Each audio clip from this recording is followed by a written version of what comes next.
and welcome back to another episode of the Music Cafe. Thank you so much for joining us, guys. I'm really excited for today's/tonight's show. Time zones are still freaking me out, guys. Time zones are real. Today is going to be such a cool show. We've got sort of a mix of music, songwriting, production, a bit of everything. And we got some really amazing people from different aspects of the industry that I know just going to give us and just going to feed us with information and knowledge. If you guys are new to the cafe, get your cup of coffee. Get your cup of coffee. You're not going to miss much. Just get your cup of coffee quickly. Bring your laptop with you to the kitchen. This is a cafe. I don't really agree with the phrase social distancing. I believe we should have physical distancing, but socially we should still be in touch with people that we love, and we should still stay connected because we're human beings. We need that, and that is what this cafe is about. This music cafe. Get your cup of coffee. Get a piece of cake, which I don't have a piece of cake with me, which I'm so disappointed about. And we're going to chat music. There's going to be some live music. If you guys have any questions or comments, throw them up here. I mean, oh, hang on, we got our very first comment. Okay, so hi Jim, how you doing? So if you guys have any comments, chuck them up here. If you got any questions, chuck them up here. We're going to be asking some questions and talking some real stuff. Okay, everybody. First up, I'm going to throw somebody who I fell in love with when I was in Nashville, a couple that I just fell in love with. I love them. They're some of my favorite people.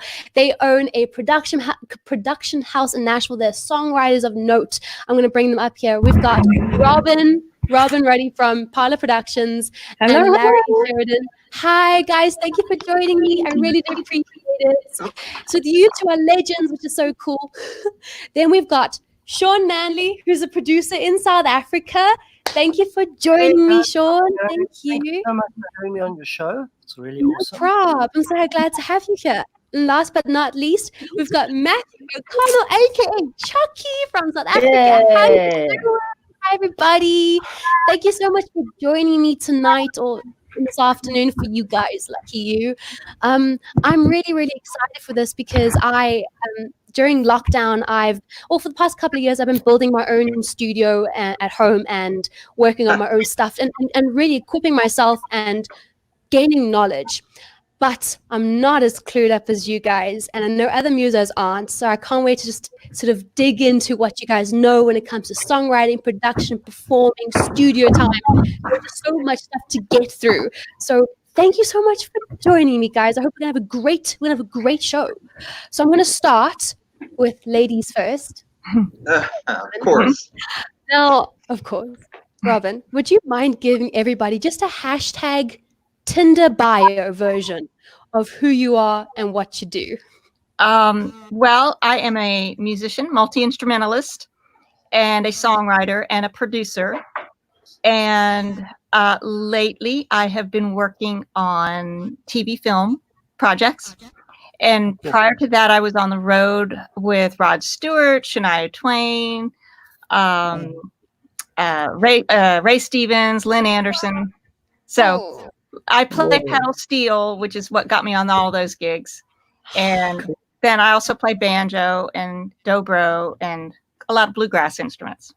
Wow. Just amazing. And the people you've traveled with. I mean, like, it's speechless. I've got some pictures that I will bring up and I will share this. I mean, it's just ridiculous that I've actually been to Parlor Studios and I've sat there. I've walked around that place. I've had my cup of coffee, just chatting with you guys. And I can't believe I've breathed the same air as you. It's like, oh, goodness gracious. So honestly, you are such a legend. And I really can't wait to dive into the songwriting aspect of things and the hits that you've written. And then when it comes to touring with these legends, I mean, I bet you've got stories, but we'll get into that. I'm not going to get myself too excited just yet. Okay. I'm going to jump to Larry. Can you please give us a quick hashtag Tinder bio version of who you are and what you do? Oh, yes. Short and sweet. I have a background in music since being a child, and I'm long way from being a child. But always in music, guitar player, songwriter, but also a builder, property physical builder along the way. And when I was living up in the DC area, I got to build some studios up there. And then here in Nashville, I actually built this facility that we have. Amazing. So my perspective on it is, studio design, build, that element. But I also produce, thousands of tracks. So fun. But a bit of everything, which is amazing. I mean, honestly, incredible. And I love the studio that you're in. I don't have any pictures of the studio, unfortunately. I didn't even think about that. But if I can just describe it to everyone, when you walk in, you guys are in. Are you guys on Music Row? You're not on Music Row. Where are We're you? on Music Row. You're on Music Row. You're up at the top. Oh. I'm getting confused between 12th and Music Row now. So you're on Music Row, and you've got this. It's this beautiful house. I mean, it's gorgeous. And you walk inside, and there's just these beautiful. Oh, there we go. These Piano different room. booths all over. Honestly, I mean, look. It's just Whoa. stunning. Look at the desk. I'm giving you a I mean, little look at tour. the toys. Full room. I'm in the Wow, that's tracking incredible. room. And then see you've if we got a can find piano him. room as well, a place like a piano recording, like with a grand piano. Am I right, or a mini grand? Grand, very Yeah, grand. it's a 7-foot grand. Mhm. Yamaha. Mhm. That piano's from 1981 and was on has literally been on many hundreds of major records. This is ridiculous. Honestly, ridiculous. Like, I'm just looking at all the toys. I don't know about you guys, but I'm like Oh, super we- jelly. That's incredible. We got have plenty lots of of those. buttons. I'm in the tracking room. Here's some of the other ISOs. Absolutely beautiful. Yes. How many isolation booths do you have? Main tracking and 4 ISOs. Cool. It's cool. just absolutely stunning. I can't wait to get into what it's like been running what it's been like running just a publishing aspect of the business, and then when it comes to the production side, I mean, it's a whole lot of different things that you guys have been doing, and I'm really fascinated to get into the little nitty gritty bits of the business side of things. But anyway, let's move on. Sean, hello. Would you mind giving everybody just like a hashtag Tinder bio version of who you sure. are, what you do? So just put down my coffee. I'm a guitar player. I've been playing guitar for many years, and from guitar playing, I got into playing guitar in studios, and from that, I started doing production. Mm. So haven't got as fancy studio as you, but I've been producing a lot of albums here in South Africa for many years. You have, But- yes. Yeah, have I? And you also play live a little bit as well. I do play live. I do love playing guitar, especially lately. Ironically enough, now when we're not allowed to play live, I want to play live more. So I guess that Obviously, yeah. roll kicking in. Yeah. No, that's Um, awesome. And obviously all the technical stuff. I do love the whole sound engineering, sound design, creating sounds. I even build a bit of equipment. Oh, that's so cool. So I love all the aspects of studio. Yeah. I built That's some amazing. 1073 preamps. I'm speaking to those guys. Yeah. 3 fabulous. preamps, stuff like that. Yeah. This is all Because we- very cool. Yeah. You got toys, and I can't wait to get into the toy aspect of this. This is so exciting. Oh my goodness!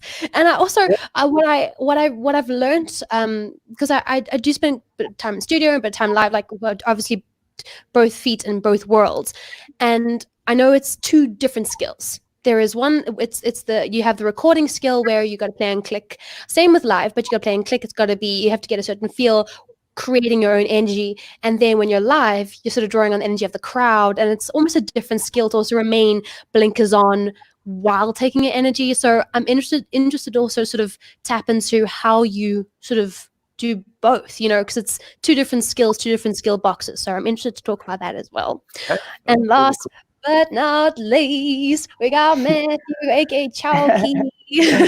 Everybody just like a hashtag Tinder bio of who you are and what you do. All right, so my name is Matthew O'Connell, and I am a singer, multi-instrumentalist. My background basically is jazz. I've studied jazz, and I've played the saxophone for a lot of the period of my music career. And in front of that was just playing pop music and singing and being part of one of South Africa's top electronic dance bands. So recently just focused to zone in on my solo career. And that's been, Yeah. I mean, that's awesome. I've just been watching like everything you do. I'm a bit of a low-key, not so low-key stalker. That's hilarious. And being honest here, okay, I can't lie. And I mean, that's just I love what you do. I love your chalk Thank you. session, chalk sessions, chalk sections. Chalk session. How you spell it with an X, and I don't understand. I mean, but it works. It's good, okay. And it sounds cool, chalk sessions. And I love the way you do these songs and how you just make it your own. I think that's a trick. It's something that not a lot of artists can do, I find. And perhaps, Sean, you can also tap into this as well, where when you're in South Africa, so Robin and Larry, when you're in South Africa, you do your 3 times 45-minute sets at a bar to earn your money. And a lot of it is covers because nobody wants to listen to originals. And that's the thing I love about Nashville, is that you can hop into a circuit and you can play your original music and you can mix it up with covers and people enjoy it either way. Or you hop onto a writer's round and you check on a whole lot of originals and people love it. South Africa, there's not that huge space to do that. And I find that when you are doing those 3 times 45 minutes, you want to make those covers as original as possible, where the crowd still sings along and they're like, recognize the hook and the tune, but they're like, wow, that is a cool way to do it. And they want to do it like X person did it. And I feel like sort of Matthew, you sort of nailed that on the head, where it's like, wow, I want to do that song like Chucky. Yeah. I love what you're doing. Yeah. I suppose sometimes it's a bit of a risk because obviously everybody's so used to hearing the original song, right? And so I think it's just a matter of taking it and seeing how we can change it. But hopefully people like it. That's the most important thing, you know? Yeah, hopefully. And even if they don't, shame. You do it because you love it. I just do it because I love it. That's the most important thing also. I love that. So, you know what? I think I want to start with something just very basic, because it's sort of where we're all sort of at. When it comes to entering the music industry, Robin, if I can start with you. I know I'm sort of doing ladies first, but I have to do that. Okay. You have to do that. When it comes to entering the music industry, when did that start for you? When did you pick up? Because you play tons of instruments. And also, I'm going to talk about that as well in a minute. But when did you pick up that guitar or the piano or whatever your first instrument was? And when did that love of music sort of start? And then when were you pushed into the industry? Okay. My mom tells me that I used to sing when I was 3 or 4 years old. I don't remember any of that. But I do remember starting to play the ukulele when I was 7. And then I got piano lessons when I was 8. And then when I was 12, I got a guitar. And then when I was 15, I started playing in bands in bars. Wow. Yeah. Okay. So you were essentially earning a paycheck as a kid. Well, paycheck is a kind of a strong word, but Yeah. it's like funny because we probably made just as much money then as we do now, which is really sad. Yeah. No, but I think that's amazing that you started at such a young age. I mean, people are commenting. They're just saying hello. I think this is really cool. Everyone's saying hello. No, I love that you started at such a young age. And I know quite a few musos that sort of started late in life, but I sort of find it interesting. There's people that did start when they were like 15 or so. Because I know, Sean, you started playing when you were 15. And I think, Larry, you also started playing guitar when you were 15. Way Am I young. right? Also, Even younger. even younger. And I think it's really cool that, like, as a youngster, you sort of find that passion, because the world is so confusing and nobody knows what they really want. But to find that thing that you really fall in love with at a young age, I think is really cool. So, Sean, when did it start for you? I know you got your first guitar or started playing when you were 15. When did music start for you, Sean? No, earlier than 15. I was quite obsessive about listening to music with earphones. And I started to really kind of hear and feel. Well, one thing that sticks in my head is I do remember the difference between a studio recording and a live recording, even before I could play. So I was very aware that I could hear that there was a room. And then in that room, there were people playing, which was very different to not being in a room, being in a stadium or whatever, and those guys were playing. And that for me was the first time I really clicked, wow, there's more to this, you know? Obviously, as a kid, you think, okay, well, all right, I'm listening to a recording. How was it recorded? oh, must have just been recorded. These guys played it and it was recorded. Sure. That's the initial reaction. I mean, that's the classical way of thinking of it. You know, everyone performed everything we're doing all at once, including the harmonies, even though there's only 3 guys who play. And then you think, wow. But then after a while, I started to dawn on me, oh, there's way more to this thing. And being kind of interested in tech and electronics and stuff, started getting very interested in the recording thing immediately. Not just interested in the idea of it, you know, no access to studios or anything. And then from there, I got a guitar. My mom used to play a bit of guitar, and then from there, it became quite obsessive. So although I only started when I was 15, I didn't do much else after that. I think that's amazing. And I love that you say that you were obsessed with looking at the different types of recordings and you just listen to it through headphones, because not a lot of people do that. You know, we just, normal people would just enjoy music for what it is. You know, just playing. Yeah. I find how I look at music, and you disagree with me, please do. Disagree with me or agree with me. But I think music is almost like really good jam. Wait for it. Yeah. Because a moment is like a really good piece of fresh bread, you know? So fresh bread's like cool, and like jam is like okay, but put it together. Yeah.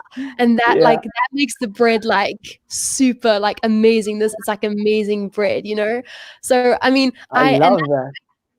Thanks.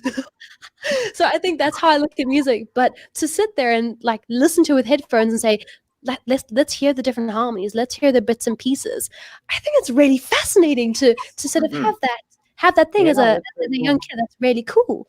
Really so cool. I wanted to oh, sorry, I'm like getting distracted by this whole jam and butter thing. I'm tasting jam and bread. So Matthew, when it came to you, what was it like when did you get into music? Because I know you also play quite a few instruments, which is really cool. So we'll talk about this happening. Yes. So when did you get into music? So, I mean, I come from a family background of just music. So my dad plays piano. And cool. So from a young age, there always used to be a piano in the house, a keyboard. And now, obviously, he went from getting that to a grand piano. And then I used to just play around on the keyboard. And then I went to school, and they said you either play sports or do music and stuff. And I was like, okay, I can play piano. And when I auditioned for piano, they were like, well, there's way too many keyboard players and piano players in school, so you have to just jump on a wind instrument. So they said, just take the saxophone. And then I ended up playing the saxophone and then getting a degree in playing jazz and the saxophone. That's so cool. Went from there to keyboards, guitars, and then singing. And that's how that started. Amazing. So you come from a musical family. That's incredible. I love that. The music was always in the house, I'm guessing. Music was always in the house. And I always used to, obviously, for majority of my first musical career or schooling part, I used to just use my ear, right? And I used to try to fool all the lecturers, all the teachers that I could read the music, but I couldn't read the music. And for that could only last until I got to varsity and they caught me out. So I had to brush up on my reading, and then that's how. Yeah. So do you read music now, or is it like a bit of both that you use? Oh, so obviously I was forced to actually be fluent in reading music. You're in jazz bands and stuff, and so now I do both. I mean, if there's sheet music, I can bring that up or use my ear, you know. Yeah, that's cool. I'm sort of a bit of a cheat. I've never I read music and I sort of brush up on it. I've got to train my brain again to get back into it. But I always used to cheat with my piano lessons. I'll put it into sections and I would color coordinate the sections in my brain. And I make this is section A, and section A must sound like pink, and then section B sounds like orange. And so that's how I would practice and fool my piano teacher. So I can't just pick up a piece of music. I'm more of an ear person. So yeah, I appreciate the skill. Hands up, I appreciate the skill. Cool. Yeah. So Larry, when it came to entering the music industry for you, when did it mainly start? And then was there a mentor along the way, somebody that sort of took you at a young age and sort of helped mold you or teach you something, or did it come later in life? Or, who was that person? Well, I grew up in New York, and my oldest sister played piano. I've had a piano most of my life, But I didn't study piano per se. I wanted to do other things, but my sister, I believe I was in 6th grade. She felt bad that I wasn't getting other instruments. I wanted to play guitar, I wanted to play drums, and she actually bought me my first guitar, Oh. which was very sweet of her, but it was a horrible little guitar. But I really got inspired to start writing music quite early. And I can't really tell you why exactly. I had friends around me who were that creative, and I just wanted to be creative like that.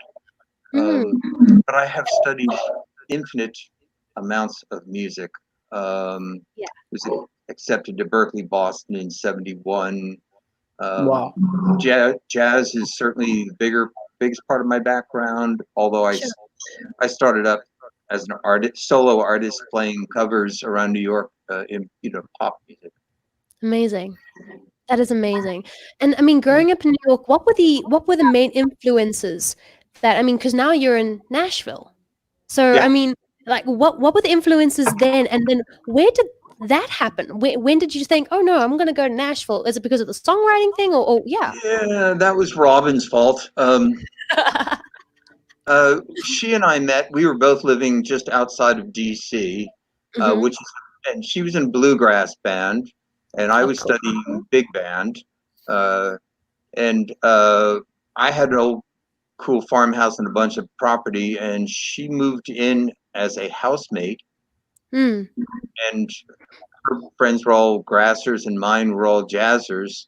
But we were both songwriters.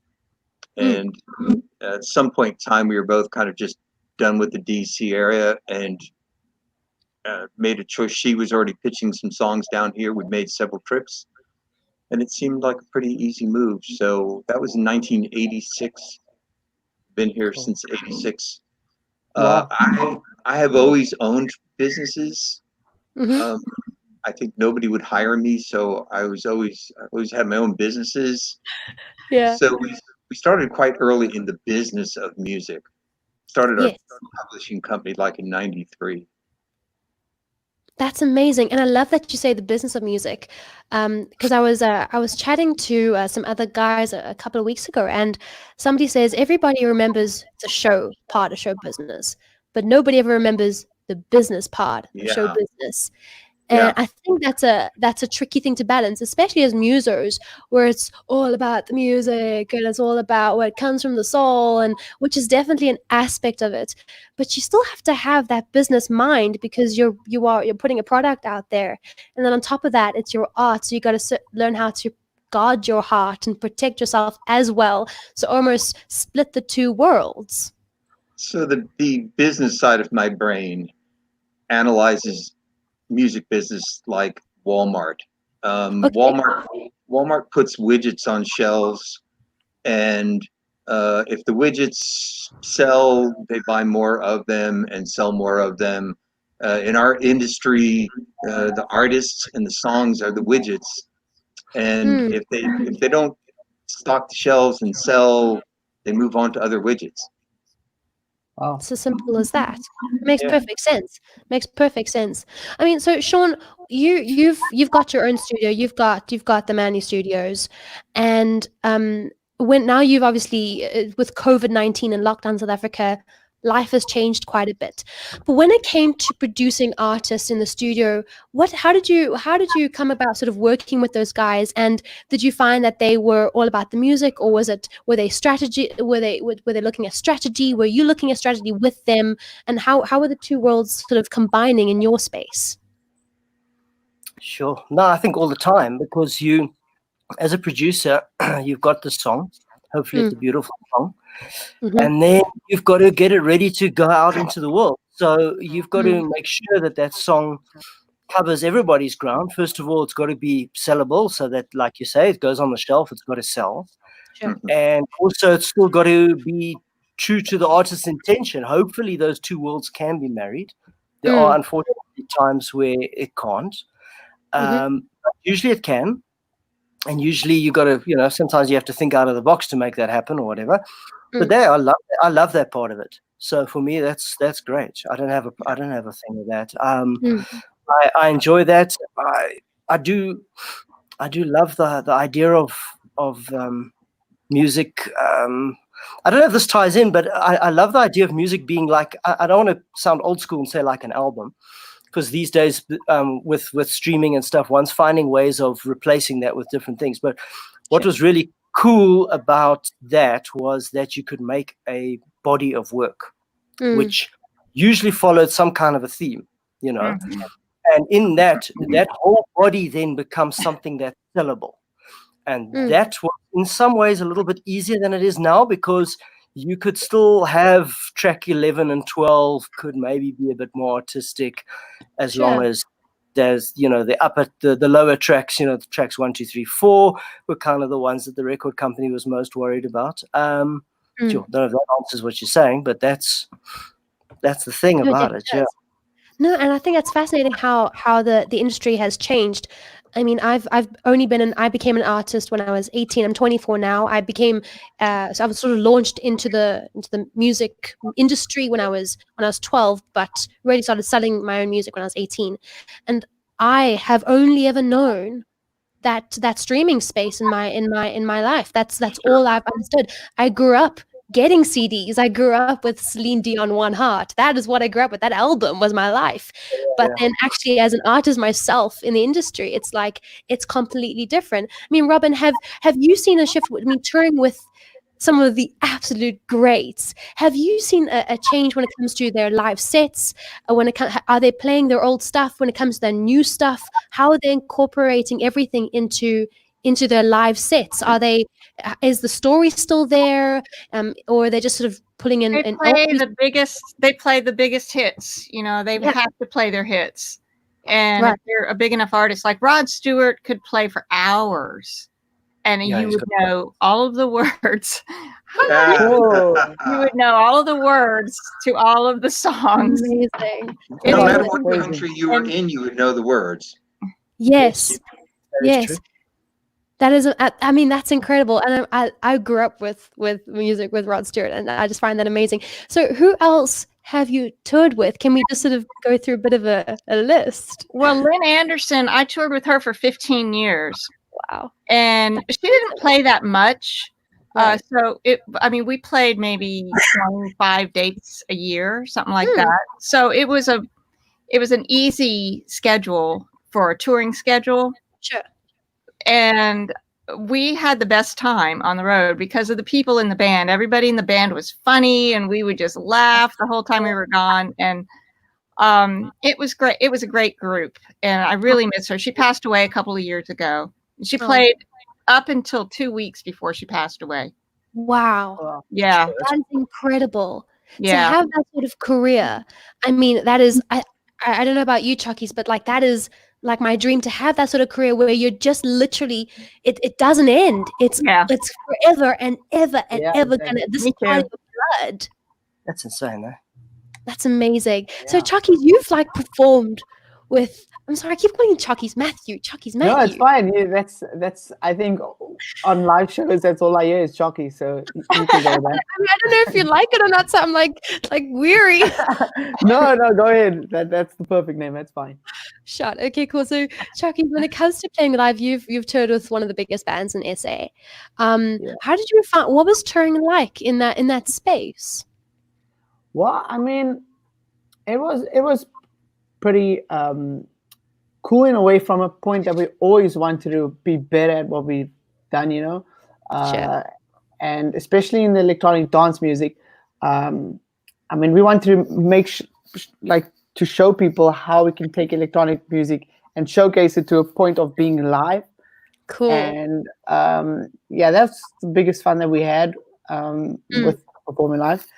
But at the same time, I mean, as you guys know, touring all the time gets a bit hard and stuff. So being grounded all the time and just coming back home was the most important thing first, Coming back home. I love the saying, going back to the bar, and it sort of takes you back to just who you are, where you came from, mom, dad, the dog, your own pillow. Those things are always good to have. I guess I good to have know. in a touring life. I'm sure Yeah, you all know that. Yeah. especially after, I mean, sometimes certain shows can be like one after another. It just becomes like a one big blur, Yeah. Sure. you know. I And can totally understand that. I think like sometimes when you just actually just stop in the moment and then look up and say, hey, I'm actually on this stage. That's important. 'Cause a lot of the times I forgot. I mean, there's a lot of times that we played to like so many thousands of people, and I would not see past the third row. I would just see like the first three rows, and then the rest of it was just like a blur. But you know, Yeah. No, I mean, I totally get that. So then going from that space to going more solo, and yeah. how's that shift been, and what have you been doing in that space? So I mean, so prior to joining Good Luck, the band that I was in previously, I used to have my solo career first, and it was crazy because I mean, all I did was play the saxophone. I've never ever song wrote. I never really sang in public. I always just recorded my stuff, and then a record label approached me and they said, you know, do you want to like play on these songs with my saxophone? I said, yeah, but I also have some originals that you can hear, but I'm not going to sing on it. And yeah, so they forced me to sing it. They forced me to finish the song, and weirdly enough, all three of my songs that I did went to #1 here in South Africa, which was very cool.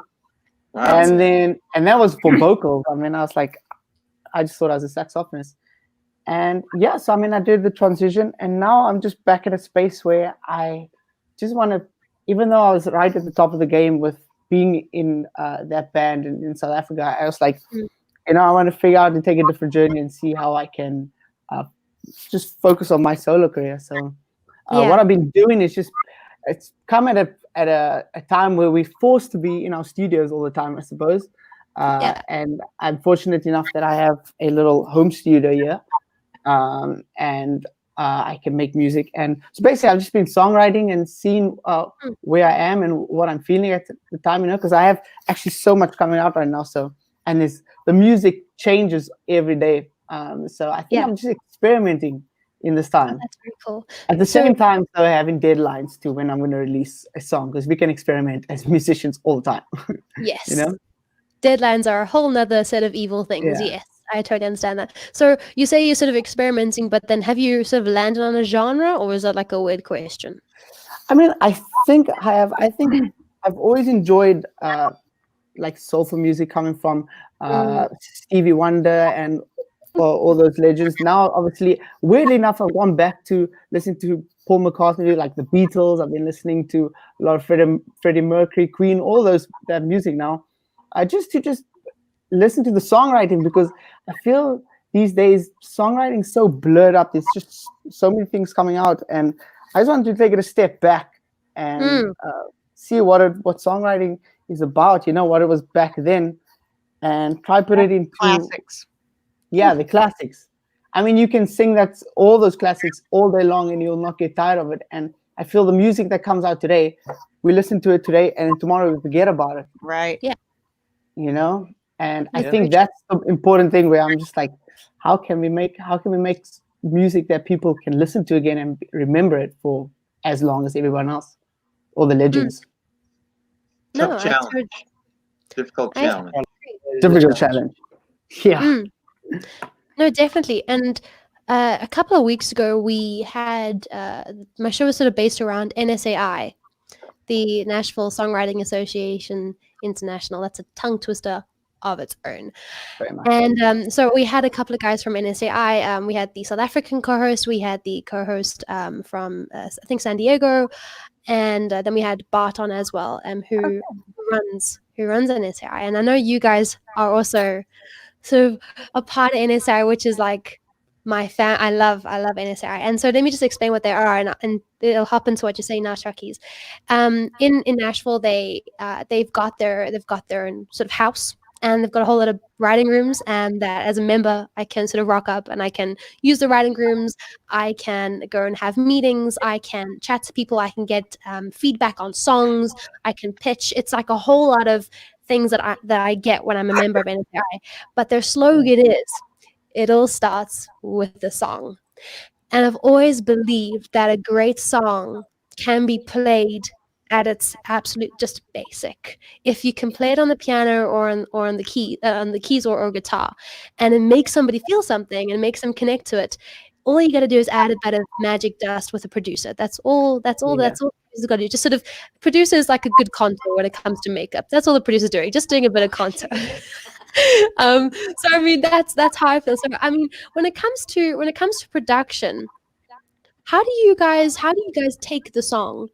And how do you guys do that? What is your process? Do you work with the artist? I'm going to start with Parlor Productions with this. Do you work with the artist? Do you prefer co-writing the song and then producing it? What is sort of your format? Wow. Oh, can I go first? Sure. There are so many different ways to approach it. That there is no one right way or wrong way. If I'm working with another co-writer, then we work on a song together. We work out what we want to say, and then we get into the studio and start to develop it. If I'm working with an artist and they've already got their songs, then we talk about the direction that they want to go in, and we try to create a band around them or whatever musical elements that need to be done to get them from point A to point Z, to get them to where they want to go musically. And then if I'm working by myself, just on something I wrote, I just start with the basic rhythm bed. I put down a groove and play the guitar to it, and then I start building from there and just keep adding tracks from there. That's very cool. That's my method. Larry, you have some ideas on that? Yes, very. It should always be just my personal take on it. I've produced a lot of independent artists, developing artists, let's say. It's critical that my focus is on who they want to be as an artist, not my vision of what I think I can do. Sure. So you have to do a lot of exploratory and really sometimes they are not even sure, so it takes maybe some experimenting with different directions. And then once you really focus, because going back to the widget model, if they're not really secure in who they are and who they want to be as an artist and what they want to project, if it's not really succinct, it's going to be hard for anybody to market. Sure. They have to be clear on what they want. Yeah. And part of our job is to help them become clear on what they want, give them tools to see clearly what, where they're going as a process. Yes, just to help sort of chip away. That's all you're really there to do. Yeah. Sean, do you have any thoughts on this as well? Yeah, I think the most important thing is to try to find the direction, because once you've got that, the rest is fine. It doesn't really matter who you book, obviously it matters who you book and what players you get, if it's that or if it's programmed or if it's whatever. But if you don't have the direction, then it really can go all over the place. Sure. So for me, it's try to get the direction. Luckily, these days we have technology, so you could create a mock-up, and sometimes that's necessary. So if the artist's not sure where they're going and they're a bit inexperienced, you could create quite a nice mock-up of what it's going to be, and then they'll know. They should know at that point whether it's in the right direction or not, or we'll all know. Yeah. There's not many. For me, there's more pros. Sorry, I'm jumping with the technology because that's for me become a big part of it, is that you can really sort out a lot of these things. For me, the most scary thing is to book session players and to realize that you might be missing it, or that whatever we discussed previously, you're doing the brief, or you're doing what we discussed and everything is kind of working, but you realize maybe the artist is not on board with that. So it's definitely better for me to create a mock-up, or a whatever you want to call it. No, I totally agree. I remember I was 14 or 15 years old when I came across, I've had a number of mentors in my life, and one of them is a lady called Alice Shy Gillum, and she's one of those beautiful woman who she walks in with her pearls and her shirt and her blouse, but she just demands the room. And I've always wanted to be a woman like that, just like demand the room, but wearing your pearl. Come on. And she was one of those ladies. And when I was 14, she really got me into the mind space of sort of figuring out, even if you don't know your end goal, as an artist, it's your responsibility to actually work at figuring that out and to put in the right people and being wise enough to put in the right people to help you along that way.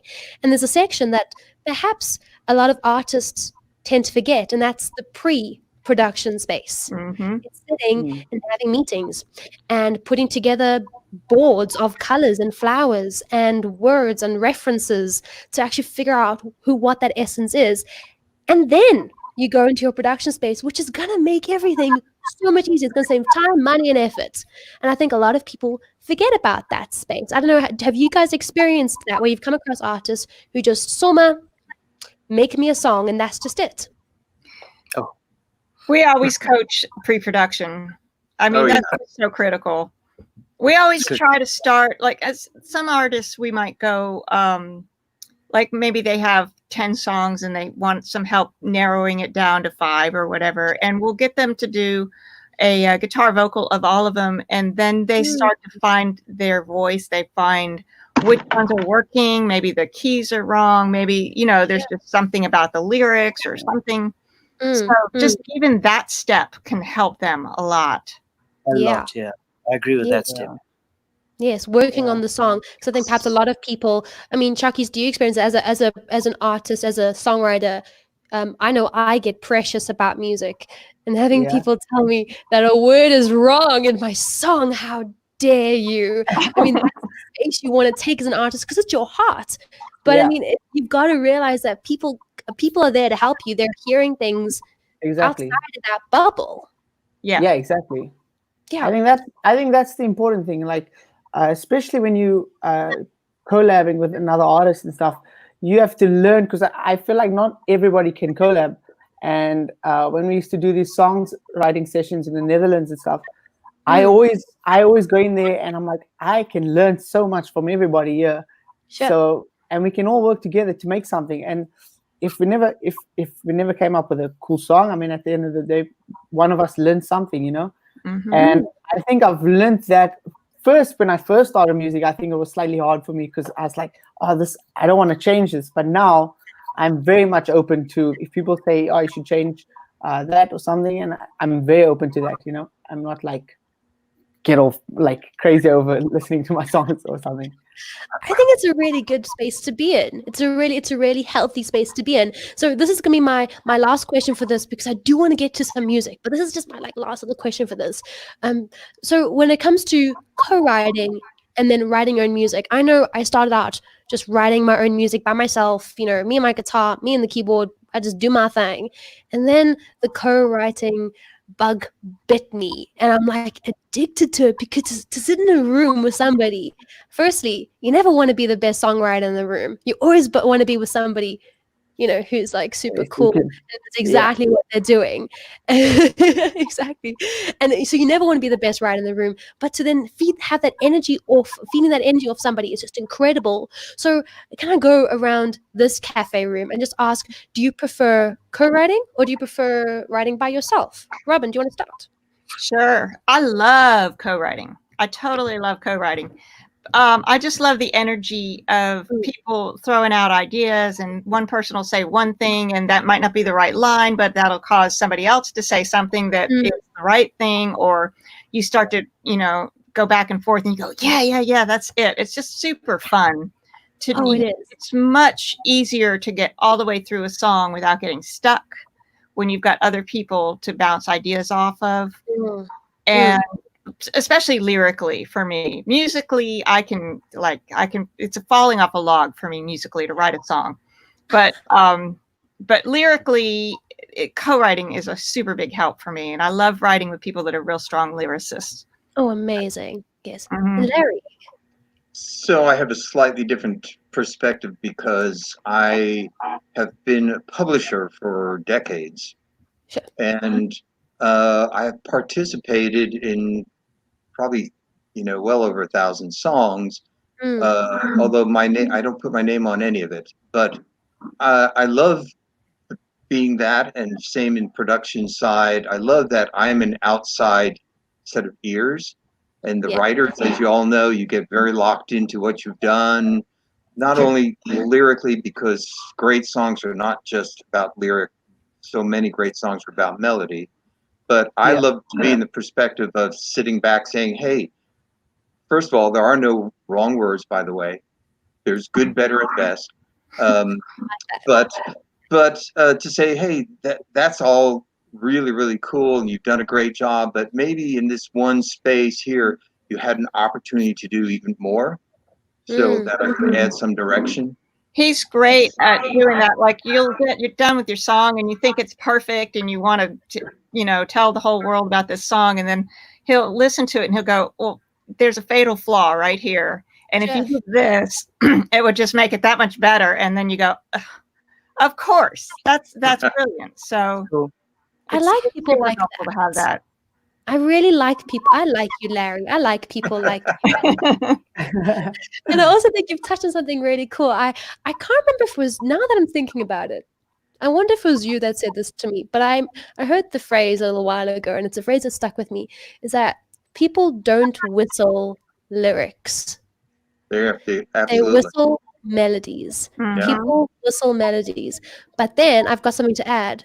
People don't put whistle notes as their Facebook or Instagram statuses. They put the really cool lines for the song. So you want that melody that people are going to be whistling for years and years and years and years, like a good old Dolly Parton song. But you want those lyrics that are going to make you that hashtag, status worthy. This is my motto. Okay, but from another perspective, you're only speaking to one or to some genres, whereas some of us have studied jazz, and if I say Korea, Sure. you all know you all know what that means, right? If I say Bela Fleck, amazing.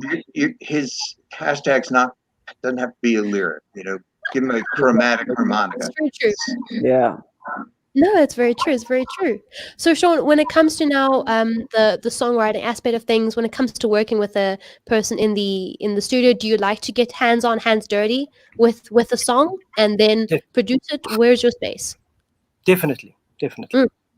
I mean, but if it's not broken, I'm not going to fix it. But if it needs something, I'm definitely love the process of co-producing, co-working on the song is great. Yeah, I love that. Yeah, I think that's really cool too. Even in a very technical thing like a mix, so often somebody says something about the mix, like some odd comment about it, and then suddenly it opens a door to go, yes, okay. It's not it's something psychological that you might have missed, that if something was a little bit different, it might be better. Yeah, like Larry does, just sort of takes it just that extra shape that it needed. Yeah.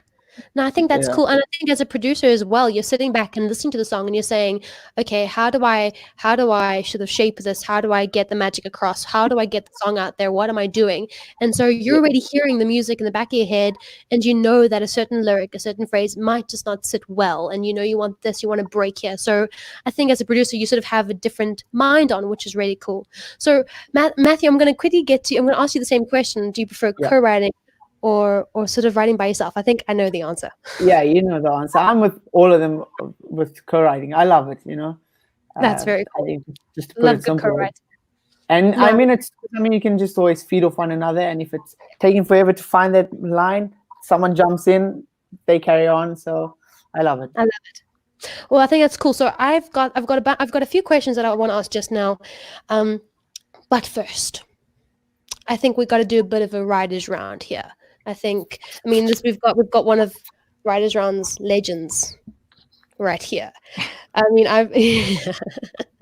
So, Robin, I know you've got something prepared just to play for us that you have recorded. Are you able to play that for us in a minute? Yes. Let me say, I can play it for you right now, but let me just set it up for you. Perfect. One of the things I've been working on is, and it's funny because Matthew had touched on this, I think, is reimagining cover tunes. and making them your own. And I'm working with a group of people in a sync cafe, and we have a weekly challenge, a weekly cover tune challenge. And every week they assign us a song, and everybody in the group records that song in their own style. And so I've been reimagining these pop songs from the 80s and some songs I've never heard of before, and turning them into something that is true to me, which is, it turned out to be bluegrassy kind of things. So I don't know if you want me to play the whole song or just maybe like a verse chorus, or just, I don't know what I kind of to bottom.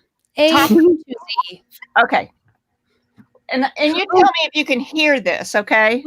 Before you click play, can I quickly explain, because fame.org has just said bring on the writers round. So let me quickly explain, because we've got an international audience. Let me just explain what a writers round is, because writers rounds exist mainly in Nashville. In like New York and LA, you get an open mic, which is a similar concept, if you want to put it that way.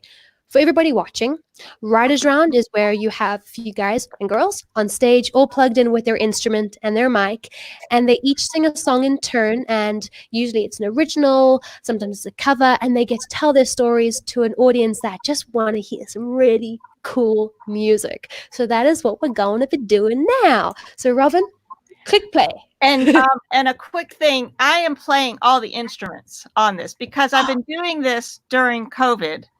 And there's not any, our studio is closed right now. So I've just been playing all the instruments and amazing. That's doing the mixing, everything that I'm maybe quasi qualified or not. I don't know. But what I'm going to do is release this in July. I'm going to have a new EP in July that's going to come out. So, and I'm still looking for the name of it. It's going to be something, sync sessions or live from the parlor or Camp COVID or something like that. I love that. So That is cool. so cool. Jinx. But this song is called Wonderful Life, and it was originally done by Black. I don't know if you've heard of that. Yeah.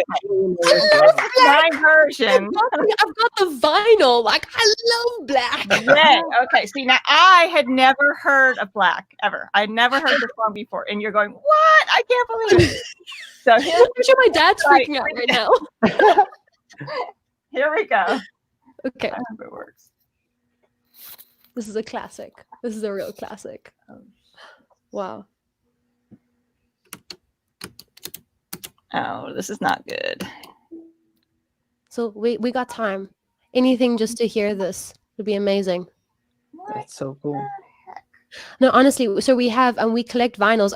If the music starts playing, I'll stop talking. Okay. But we collect vinyls as a family, and we've got a record player from the 80s, which is like a pioneer from the 80s. There you go. Everything. Here we And go. then we've got another one. I think it's from the 40s, the 50s, from the 50s. Whoa. Also, like a beautiful old piece of furniture, and we collect vinyls, and I collect a lot of 80s. I'm a big 80s fan, and my dad's a big 80s fan, and my mom's more like a 70s gal. So there's like a mix of music in this house, and Black is one of those favorite records to play. That and Dire Straits and The Doors. I'm one of those kids. Are you winning, Robin? No, I'm not winning yet, but I thought I was going to be able to play it from my disco account, but I think I have to play it from the original file. Let's see. That's totally Even fine. better. That's fine. Yeah.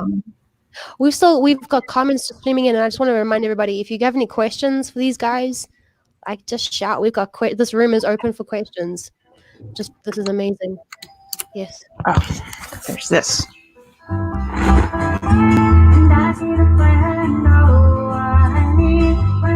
Okay. Such a good song.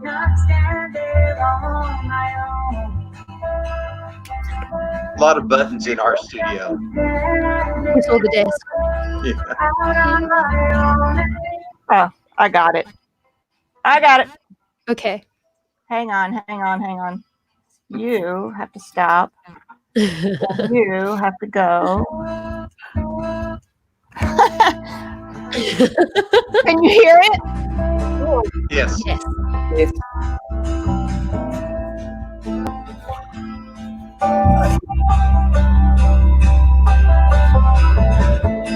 turn it up a little. Girl, to see you again. The sunshine fills my head, and dreams hang in the air.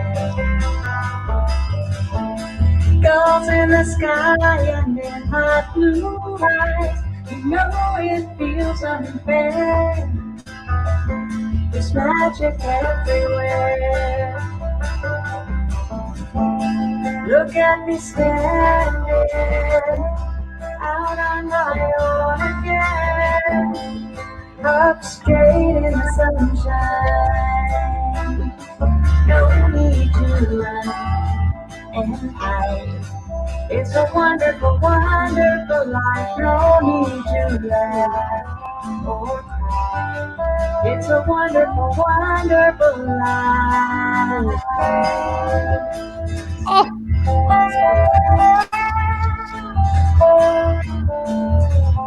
The sun's in your eyes, the heat's in your hair. They seem to hate you You're playing every instrument on here. because you're there. And I need a friend, oh, I need a friend to make me happy. Not stand there on my own. Look at me standing out on my own again, up straight in the sunshine. Don't need to run and hide. It's a wonderful, wonderful life. No need to laugh or cry. It's a wonderful, wonderful life.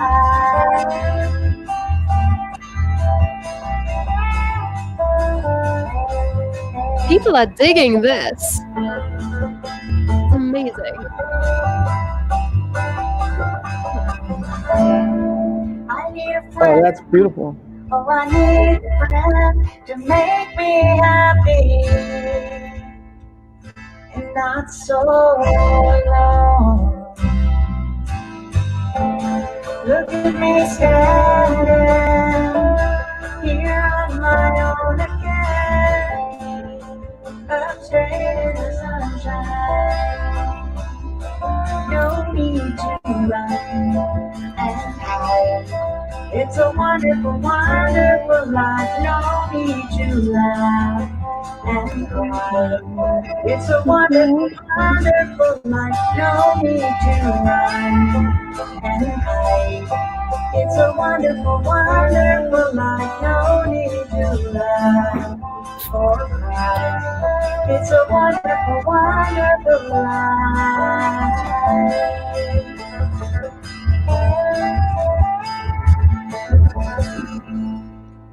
It's amazing. Yeah, Beautiful. very cool. That's amazing. I love that. I every time I just hear like those little instruments that just stick out, I honestly get goosebumps. Like I'm so in love. Wow. I'm so in love with that. Absolutely incredible. Absolutely You play incredible. more instruments. Yeah. That's So how many incredible. instruments do you play in total? Oh, I Many. don't know. My Ben? my four primary instruments are guitar, banjo, dobro, and pedal steel. And then I also play a little bit of ukulele and bouzouki and bass. I play bass on that, and Mandolin. mandolin, little piano. Just wow. And I programmed drums, so Yeah. it's like I'm I dying to tell learn everybody I started a new band since COVID. It's called Me, Myself, and I. Of course. I love that. So when did you say the EP was going to be released? It's going to drop July 10th. July 10th. Okay. We're going to make a note of that. And Okay. we're going to remind viewers about July 10th, about either COVID camp or what we're deciding on the album name, are we? Yeah, I did a video this weekend and put it out in the on my socials to get some help from my fans on naming the CD. I love that. Well, I can't wait to hear what name comes back. So far, everybody has picked a different one. So there's nice. no Very consensus useful. yet. Yeah. Very helpful. Yeah. That is awesome. I really can't wait. I'm making a note and we'll definitely remind people to go out and get the album. Awesome. So, Chuckies, you're next. Okay, somebody's even put you the date. They're reminding everybody. They're literally reminding everybody about the. Favorite.org. So, listen, Chuckies, you're next in the writers round. What are you beautiful. going to be doing for us? Well, I mean, I was thinking maybe I should either do one of my chalk sessions, one that I've been doing in COVID, just making covers, or I can sing a song which I never sang in such a long time, but we wrote I think I released in 2014, and it's a song called Down. Basically, I mean, I swear the song could be for James Bond movie if you listen to the production how it sounds. So I can either sing that. So that's just on basically piano. And yeah, let me try that. Let's do that one. Oh, just turn the volume of your keys up a little bit. I'm going to see if this can be, because it's coming out of this microphone, right? 1 second. That's good. You're A for away. Are we A for away? Yeah, it's good. Let me just put this down here. Technology. It's amazing that we can even do this.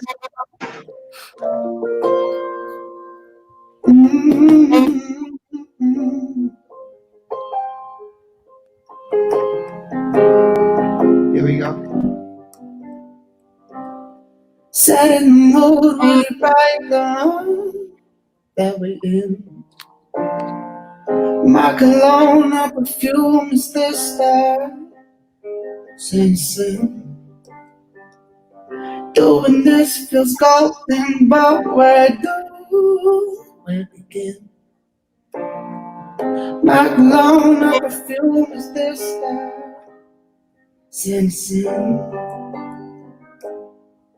I crave the danger.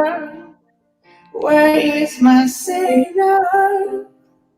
But what to do with you? I don't know.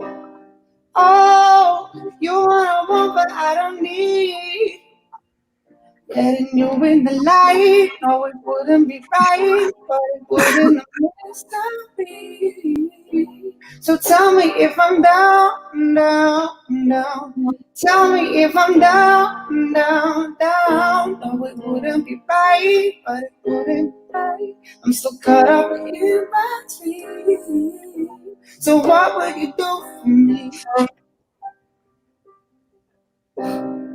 What we could do now, only the sheets, but no. Can't find the words, so I won't say yes. I know. I crave the danger. Where is my savior? But what to do with you? I don't know. Oh, you what I want, but I don't need. Letting you in the light, no, it wouldn't be right, but it would in the midst of me. So tell me if I'm down, down, down. Tell me if I'm down, down, down. No, it wouldn't be right, but it wouldn't be right. I'm still caught up in the in-between. Your lipstick stains around my memory. So can't help but think about you. Now that you're here, make up my mind for me. What to do? Oh, you want, but I don't need. Letting you in the light, no, it wouldn't be right, but it would in the midst of me. So tell me if I'm down, down, down.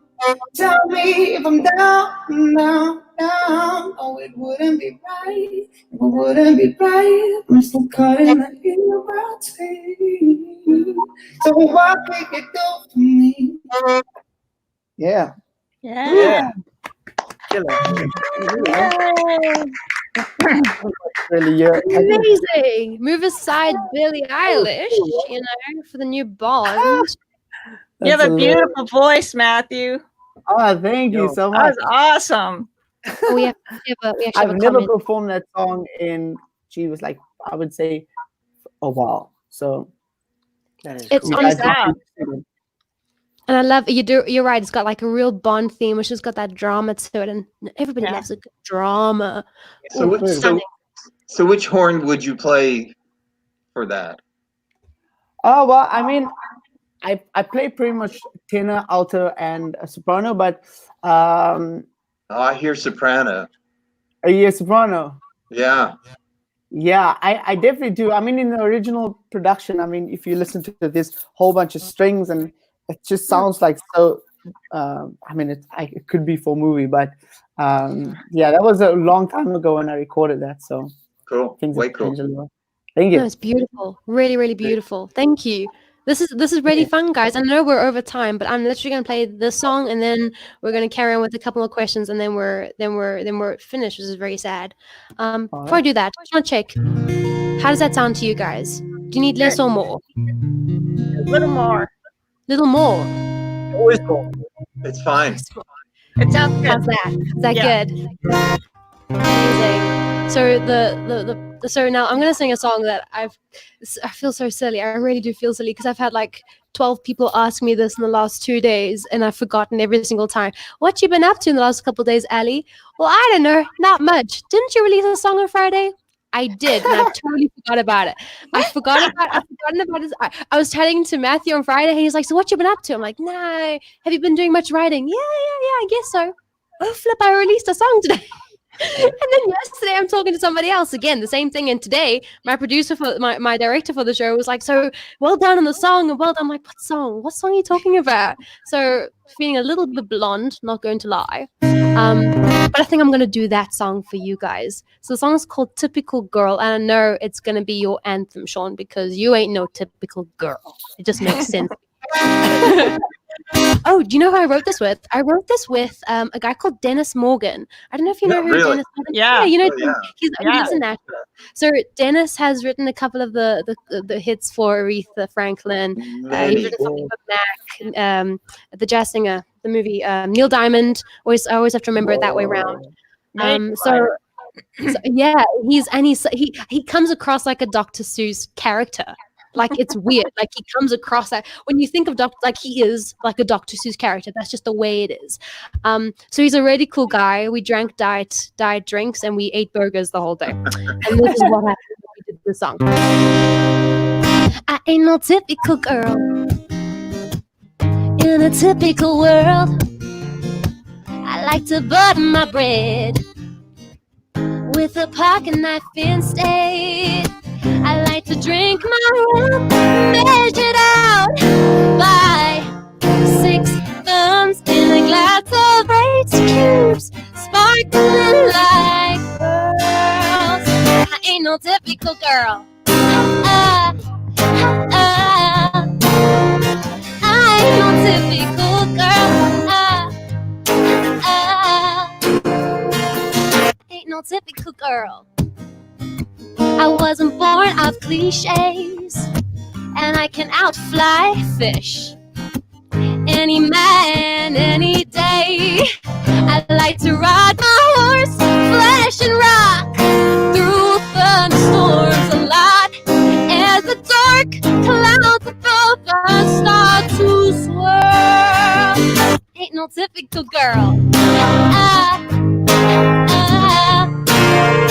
I ain't no typical girl.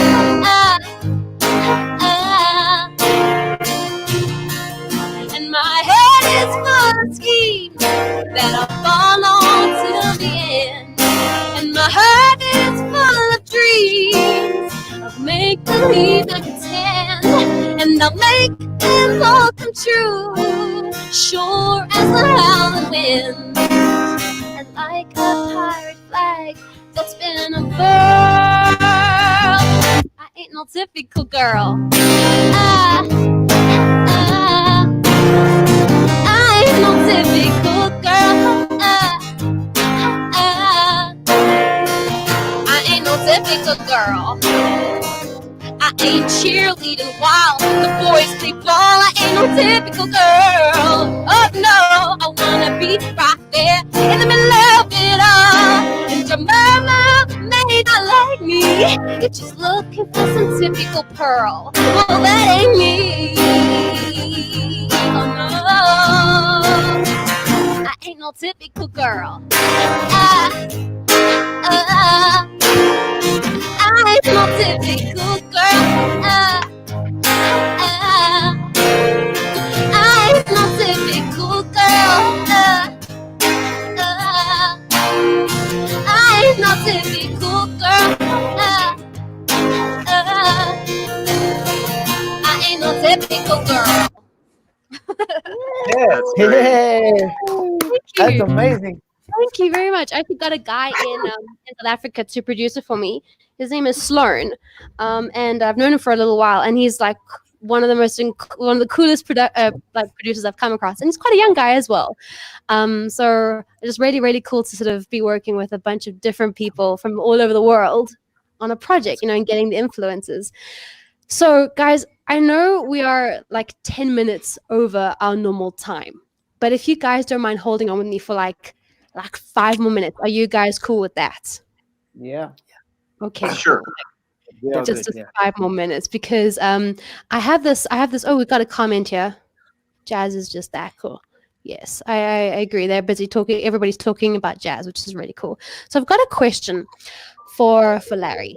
So I read that and I sort of like this part of the industry, and I read this in your bio. That I'm going to quote it. It says, "People in this town spend a lot of time trying to get through doors. Larry just built one." And I tell you, I love that quote. I love it, and I was think a, it's so super cool cool. to take the reins of your own career and just say, you know what, I'm going to I'm going to sort of build a crowd behind me, the people that I need to get through. So I'm just going to pick up that wood and that hammer. I'm just going to make my own door, and I think it's incredible. It really, really is.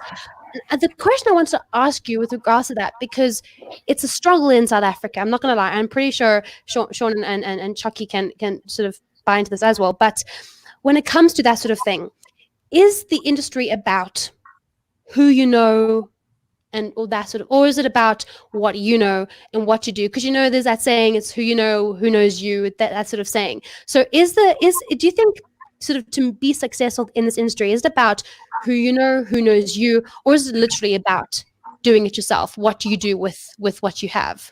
Well, I think that has changed so radically, and I've been talking to some of my other hit songwriter friends about this. Back in the 70s, 80s, when there were a very small handful of record labels available, it was really pretty much absolutely about who you knew and who walked you in that door. Okay. Sure. And the labels had the power to get you recognized. Contemporary, artists, I have no idea how hard it is to compete, to put something out digitally, because there are no more CDs and CD players. That's technology's going away. Yeah.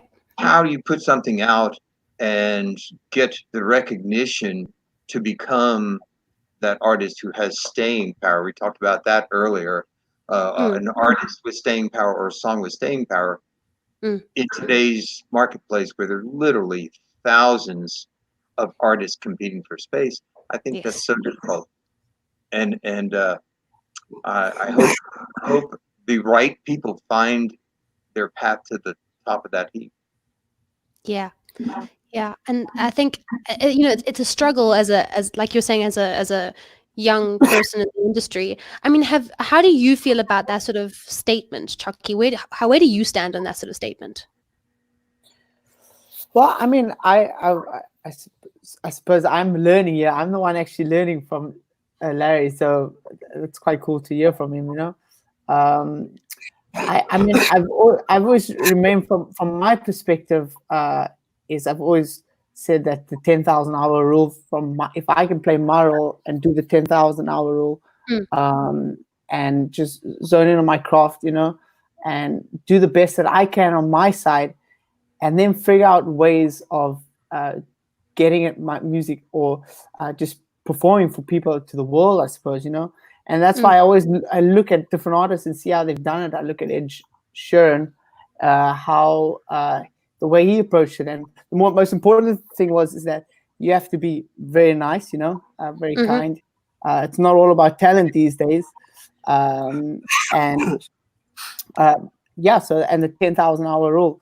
So I mean, from my side, I can only say that I'm still trying to figure out how we reach the world. Sure. Well then, Sean, I mean, you've speaking about sort of a younger generation and what sort of we face in this digital world. What do you think, if you can speak about South Africa, and because you've obviously worked with you've worked with up and comings, you've worked with people who are on the charts right now. You've worked with sort of this range of people. What do you think, if you think there is anything? Is there, and what do you think is lacking when it comes to like this new generation of musos? Is there a bit that we're not getting, or that up and comings are not quite getting yet? Are we lacking anywhere, or do you think it's just a new world sort of recreate the business in a way? Sure, I think it's a bit of everything. But I think at the end of the day, for me, a song is king. A good song will take you far, take you very far. Could, in fact, be all you need. Could be one.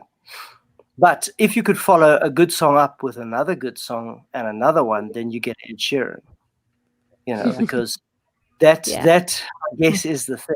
Yeah. Just landing on the right song. That's just it. Finding that song that people connect with the right magic behind it, and the stars happen to align, and that's just it. For me, isn't there a link between the artist and the song? So, for example, if Ed Sheeran didn't sing his songs, would we have bought into it? If it was sung by a guy who looked like a football player. I said football for America, but I meant rugby player. This guy who looked like would you have bought into it? So, sure. So isn't it? It is a good song, but it's also that the song is I suppose true to the artist, or fits the artist. No, it's true. My kids loved Dance Monkey. So after listening to Dance Monkey almost an infinite amount of times, I decided to pick it out. And then I was like shocked. I mean, she was a busker, and there's a whole story behind that song. And then I'm like, okay, now it makes sense. That makes more sense. Yeah. The Dance Monkey thing makes sense to me. I bought into it. Sure. Yeah. Yes, it is a basic pop song, but yes. Yeah. Sorry, Larry, you were saying something. Well, I think that you can't get any focus on any one element of what the big picture is. It's an entertainment industry, and so people are going to follow whoever is entertaining. They're not going to follow someone who's just sitting in a room playing a wonderful, great song. Sure. Popular music, the most incredible portion of that phrase is that it's popular because a lot of people like it. So if you want to have popular music, you have to reach a lot of people, and the people who are doing that are entertainers. Yeah. No, it's very true. It's very, very true. And I think it's definitely was tough before in the music industry, and it's tough now in the industry because, I mean, it's all relative. It's a whole different set of challenges. Before, you had to be with a record label to actually get your music out there, and to find the money and the time and the studio time, the equipment to record and all that. Now everybody's got a home studio, but not everybody actually gets to that top 5% of people that are really making money, big money from the industry. So it's a whole different set of challenges, and there's always these books about the music industry coming out, and they come out like every year. They're just redone every year because there's always something new added to the industry that you have to learn from scratch. So I think it's a tough space to be in. But when I look at this room, this cafe, this room of people who are just so incredible and do different things, it really inspires me. All four of you really do inspire me. And I know from all these comments, you've inspired a lot of people as well. So, you know, we've sadly come to the end of our show, but if I can go around the room, starting this way, then going to Larry, Sean, and Matt, if you guys, do you have any just like pearls of wisdom that you just want to pass on to somebody who's starting out in whatever aspect that's relative to you, perhaps anything that you just think, this is something I think I learned back when I was starting out, and I think it's useful to you. Yes. First of all, Alexandra, I want to say thank you for putting this together, because you inspire me. I think you're amazing. And this is a wonderful platform. And so that's very, very cool that you're doing this. Thank you. And I'm sure a lot of people out there are watching and are inspired by this, and just keep doing it. And just my only little pearl of wisdom that I can think of off the top of my head is to stay true to your heart. Just stay true to your heart, and that will prevail. I love that. I love that. Staying true to who you really are, because people can tell a lie. They can see a lie. At the end of the day, they see a lie. They don't want to see a football player singing some random little pop tune. They want to see this person playing something that's true to them. Yeah. So I totally be honest with your music. I totally agree with that. Larry, do you have anything? Sure. And I'll double up on thanking you so much for having us, and for letting us in your world when you were here in Nashville. It was so great to get to know you and your sister, maybe doing your voice. I'm not sure. That's funny. But you just have to love it, and I can say this as the elder in the room.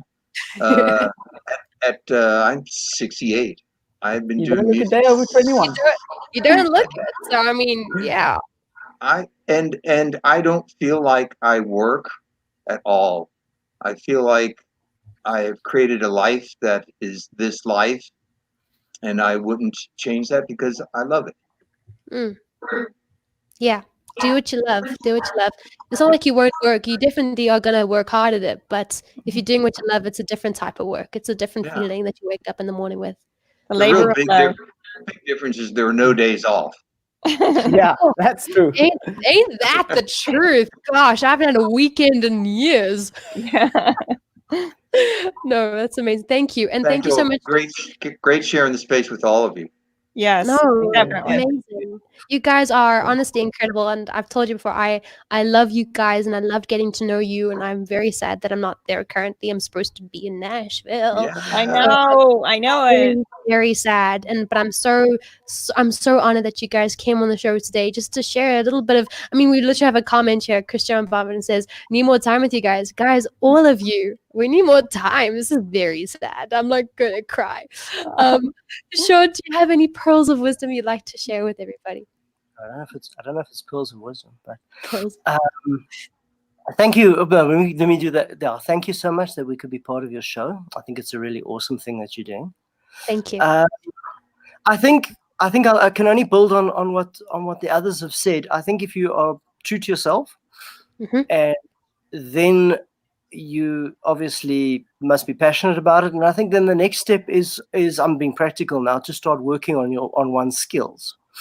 And I think if you do it in that order, first you're true to yourself, and then you do what makes you happy and what makes you passionate about it. And then as you do that, it'll kind of be like unraveling an onion or something like that, if you want an analogy, where you then you will discover what skill you need to work on next. It would be different things for different people at different times. Almost put yourself through your own music school, even if you've gone to music, to do that. And I think that's important to do ongoingly. I mean, I'm using this lockdown to increase my own skill set.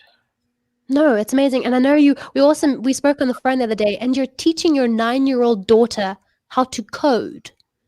I mean, how crazy is that? Wow. I think I've actually got a picture of her somewhere here. I mean, this is like ridiculous. So you will forever be learning, I think, even when you're 9 or all the way through to 60, you're still gonna keep learning. And I totally agree with you. Yeah. So thank you so much for that. I really do.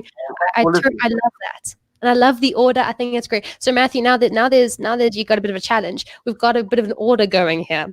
So Yeah. So don't worry about following the order. Do you have any pearls of wisdom you'd like to share with people that are watching today? Yeah, well, first I'd like to say thank you to you, and then of course to everyone else. I mean, hopefully eventually collab with every one of you in here. That will be so cool, you know. Awesome. Yeah, that will be very cool. And then I think from my end is, if it's songwriting, if it's playing piano, playing whatever instrument, I think practicing every day, most importantly, is key. What I've learned, and then it's all about consistency. You know, I mean, wake up in the morning and do your songwriting. If it's object writing, wake up, object write. You know, just focus on the things that what's going to make your career. You know, and then the second or the last important thing is have fun. You know. Oh yeah. Have fun. Oh yeah, you gotta have fun with it, because you know the thing about this business, it is cutthroat, and people are ugly sometimes, and life is not fun all the time. We're literally living through a space where, as artists, we literally cannot make a living by going out. We literally cannot do what we love to do and perform. And to stay positive, to enjoy what you do, to actually get up and just write your 2 million songs to find one hit. That's just the way it is, and have fun doing it. Work at your skills, be true to yourself. I think the advice that this room has given the world is priceless. So thank you so much, guys, for coming on today. I really do appreciate it, and I can't wait to see you all in the flesh, you know, with masks and elbow greets and everything. I can't wait to do that. So thank you, guys. I really do appreciate being on, and have a good day. Thank you. Thank you, guys. Bye-bye. Cheers, guys. Oh my goodness. So guys, it has been an awesome show. Like I'm like in love with all these people. I hope that you guys have enjoyed it. The comments are still rolling in. If you guys have questions or anything, just DM everybody. We will pass on some comments and questions. So yeah, absolutely amazing. Guys, take the advice that the room has given you. Stay true to yourself. Practice every day. Do what you love.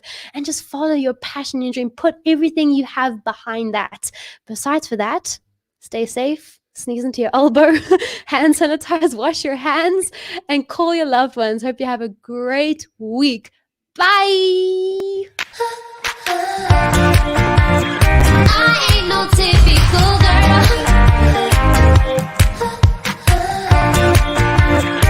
I ain't no typical girl. Ain't no typical. I ain't cheerleading while the boys play ball. I ain't no typical girl.